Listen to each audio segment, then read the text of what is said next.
కపిల బుల్లు ఉంది, నా వాట్సాప్ పిక్లో ఉంటుంది చూడండి ఎప్పుడైనా. చాలా పెద్దది, 2 పగ్గాలు వేసి కట్టాలి దాన్ని. ఇక్కడ ఒక పగ్గం, ఇక్కడ ఒక పగ్గం. కొబ్బరి చెట్ల కన్నా కట్టాలి, లేదంటే స్ట్రాంగ్ రాడ్ వేసి కట్టాలి.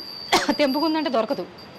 దాని దగ్గర తీసుకెళ్ళి మేము ఓపికతో వ్యాన్ ఎక్కించి, రాజశేఖర్ గారు మా ఫ్రెండ్ తీసుకెళ్ళి బ్రీడింగ్ చేయించి కన్ఫర్మ్ అయిన తర్వాత 2 రోజులు ఉండి, ఎంత కష్టమో తెలుసా పని చేయడం. ఎవరు చేస్తారు? సింహం తీసుకొచ్చి 600 పెట్టి సెకండ్లో పాపం దరిద్రం మూట కట్టుకోవడానికి అనమాట. అంటే ఓపికతో నేర్పుతో మనం వెతికితే ప్రతిదానికి సొల్యూషన్ దొరుకుతుంది. సో ఒక్కసారికి కన్సీవ్ అయింది.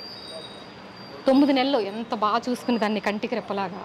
నా కోరిక మేర నాకు బుల్లే కావాలనుకున్నాను, బుల్లే పెట్టింది. అంటే నేను అడిగితే పుట్టేస్తుంది ఆ బుల్లు, అవి కూడా పుట్టచ్చు కదా. సో దీన్నే పాజిటివ్నెస్ అంటారు, దీన్నే సంకల్ప బలం అంటారు. సరే సరే, ఓకే ఓకే.